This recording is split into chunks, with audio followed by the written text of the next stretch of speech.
Almost 5% of U.S. adults deal with some level of depression.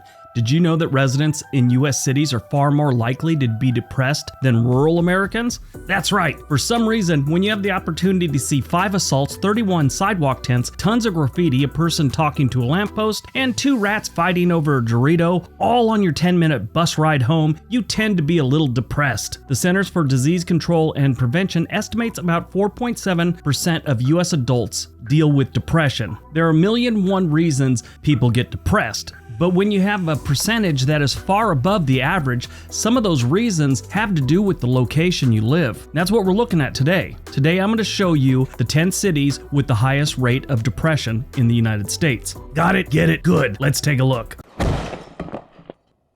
Number 10, Springfield, Mass. Yes, Springfield, Massachusetts has some depression issues. Springfield ranks as the worst city to live in the Commonwealth of Massachusetts. A quarter of Springfield residents live in poverty. They have the highest poverty rate of all the cities in Massachusetts at 24%. Weather, poverty, urban sprawl, and being 30 minutes north of Hartford, Connecticut all lead to people being depressed. In case you don't know, Hartford, Connecticut sucks. Springfield has a population of about 154,000 residents, with 24.7% of them suffering from some level of depression.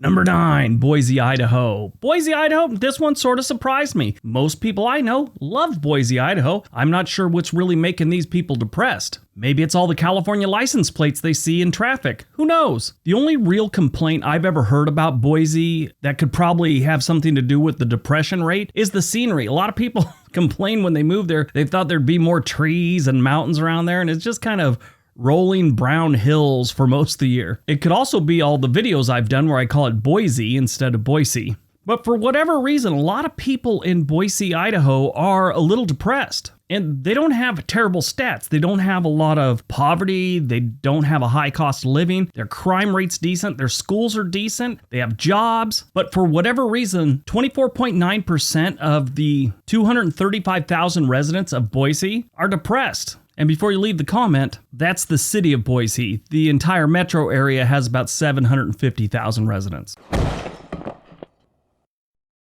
Number 8, Little Rock, Arkansas. Yeah, it's Little Rock, Arkansas, so you're going to be depressed if you live there. I mean, first of all, you got to explain to your family you live in Little Rock, Arkansas, and that's got to be a little depressing, not just for you, but for anyone that really cares about you. There's an old saying, if you hate your family and you don't want them to visit you anymore, move to Little Rock, Arkansas. First of all, the crime rate's through the roof. It always has been. Their housing situation sucks, and they have a long history of extreme poverty. Oddly enough, they do get some high marks for their schools. Area Vibe gives them a B-. That's not bad. Area Vibe also has this thing where users rate where they live. Little Rock gets a big F. The city of Little Rock, Arkansas has about 200,000 residents, and a quarter of them, exactly 25%, suffer from some level of depression. And like Boise, their entire metro area also has about 750,000 residents, so don't leave that comment.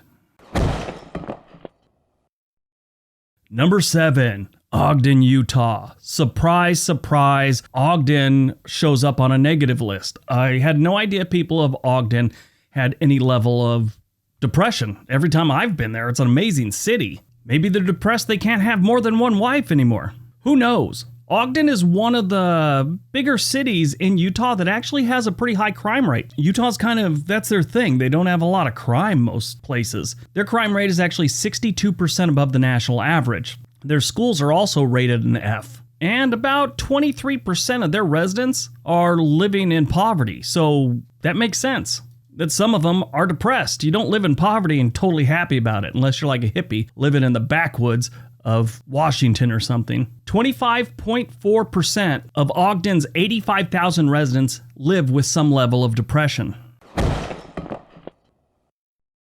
Number 6, Lafayette, Louisiana. Yeah, if you didn't know this place was going to show up on the list, you've never been to Lafayette, Louisiana. I'm getting depressed just thinking about this place. Here's my problem with Louisiana in general. This is a great state that has beautiful historic cities, but they all have far too much crime. And honestly, I don't think they're really focusing on getting rid of the crime. It never seems like it. I'm not saying the police are doing a bad job. I'm just saying they need to figure something out. And I don't know, give them more police, more funding, more community outreach programs. I don't know, but name me a city in Louisiana and they probably have more crime than they should have. Any place that has any crime, theoretically, has too much crime or more than they should have, but they're always above the national average. You know, it's like 90% of the people in Louisiana are just great people and, you know, they want to live their life. They enjoy their state of Louisiana. And you just got so many idiots that just wreak havoc on this entire state. And sadly, a lot of those people wreaking havoc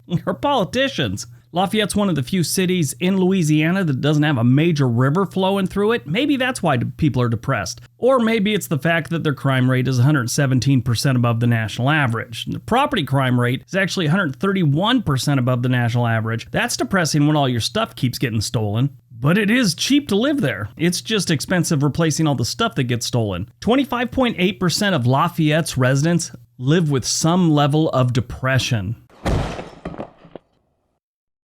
Number 5, Duluth, Minnesota. This is a town we rarely talk about. Duluth, Minnesota is about 20 hours straight north of Lafayette, Louisiana. Yeah, it is almost perfectly lined up with Lafayette, Louisiana, just straight north. Duluth doesn't have the worst stats in the nation. I mean, everything's just kind of below average, but not terribly below average. Their schools are okay. I think the main reason people here are depressed is the weather. It snows here a lot. It's cold here for a good portion of the year, and they've got gray skies for close to half the year. I mean, summers are amazing. It's just those winters and the falls, they seem to go on forever in this part of the country. People in Duluth suffer from seasonal affective disorder, which kind of makes you sad when the sun's not out. We get a lot of that here in the Pacific Northwest, too. Duluth has about 86,000 residents, and just like Lafayette, 25.8% of their residents live with some level of depression. Number 4, Salem, Oregon. Yes, Salem is a very depressing city. If you've never been there, just go. You'll see. This is a depressing city. And if you think you're going to go walk by the river, be very careful. They've got homeless camps all over that place. I was there a year and a half ago, and honestly, I didn't see the whole city. But the parts I saw, it looked worse than what was going on in Portland, Oregon, which is alarming. There's a lot of depression going on in Salem. The weather, the homeless situation, both the people that are homeless and the people that have to live in a city with that kind of situation. And I'm sure a lot of the depression comes from the politicians because they get asked the same thing every day. What the is going on in Portland, Oregon? Salem, in case you don't know, is the state capital. And how could you not be depressed when your state capital actually looks like this? And no, we didn't steal that design from the old Soviet Union. It honestly looks like a concrete block that someone put some windows in. See that school bus? Those poor kids thought they were on a field trip, but when they pulled up out front, I'm sure they thought they were being dropped off at prison. Salem has some crime, Salem also has some poverty, and their schools are rated an F. So I'm sure a lot of that plays into their depression thing. But more than anything, the seasonal affective disorder plays a big part in the depression here. And how many of you left a comment after Duluth when I called it defective disorder? Huh? Anyone? Come on, admit it. Don't delete your comment. Side note, if you have a seasonal affective disorder, try light therapy. It helps out. A lot of people do that up here in the Pacific Northwest. But 25.9% of Salem's residents live with some level of depression. Number 3, Spokane, Washington. These are some people in serious need of some light therapy. Like Portland and like Salem, they have to deal with a lot of gray skies. And on top of that, they don't even have the luxury of having the beautiful trees and green around them. It's kind of brown most of the year. On top of that, they got a serious drug issue going on in that city, and that leads to their crime rate being about 145% above the national average. Now, their violent crime rate isn't terrible. It's only 55% above, but their property crime, because when you got a bunch of drug addicts, you got a bunch of property crime, that's 163% above the national average. These are things that lead to a lot of depression. Cloudy skies, brown terrain, and drug addiction. Spokane, Washington has a little over 200,000 residents with about 27.2% living with some level of depression. Number 2, Knoxville, Tennessee. This one sort of surprised me. I didn't see this one coming at all. I've never thought of Knoxville as a place where people would be depressed, but here they are. Almost 30% of the Knoxville population lives below the poverty line, and obviously that's going to play a big part in the depression level of this city. They've got a pretty bad crime rate all across the board. Sure, it's not, Detroit bad, but it's pretty bad. It's about 100% above the national average in all the categories: total crime rate, violent crime rate, and property crime rate. They do get cold and they do get some bad weather. That also might play a part. Their summers are wonderful. But I think poverty is the biggest problem in this part of the country and the Knoxville area. Knoxville has about 184,000 residents, and 30.2% of them live with some level of depression. All right, before we get to number 1, don't forget we have another channel called On This Day. There's a link down below. All right, on to number 1. And number 1, Billings, Montana. Billings, Montana might be suffering from the same thing that Boise does. They see a lot of California license plates, and that's a little depressing. California has been flooding into Billings for some time now. I first started noticing friends and acquaintances moving to Billings from Southern California back in the late 90s, and it really hasn't slowed down. Billings has a pretty high crime rate all the way around. Their cost of housing is far outpacing most of the country. And they're just simply growing too fast. They've been growing in double digits every single decade since the 1980s. And before that, they were growing by 60%, 30%, 41%. Billings is a small town with too many people is what I see it as. And that's a little depressing. It's kind of out there by itself. It's not like a big metro area, but it's got a lot of people. So Billings has a lot of reasons people are dealing with depression. 1, the weather. It can get pretty bad up here. They've got a high crime rate across the board. It's growing too fast. Their poverty sucks. And their cost of living isn't terribly low. It's not through the roof, but it's definitely not as cheap as you'd expect it to be when they've got pretty bad crime and poverty. Nothing's more depressing than paying a premium for something that sucks. Billings has a population of about 117,000 residents, and 31% of them are dealing with some level of depression.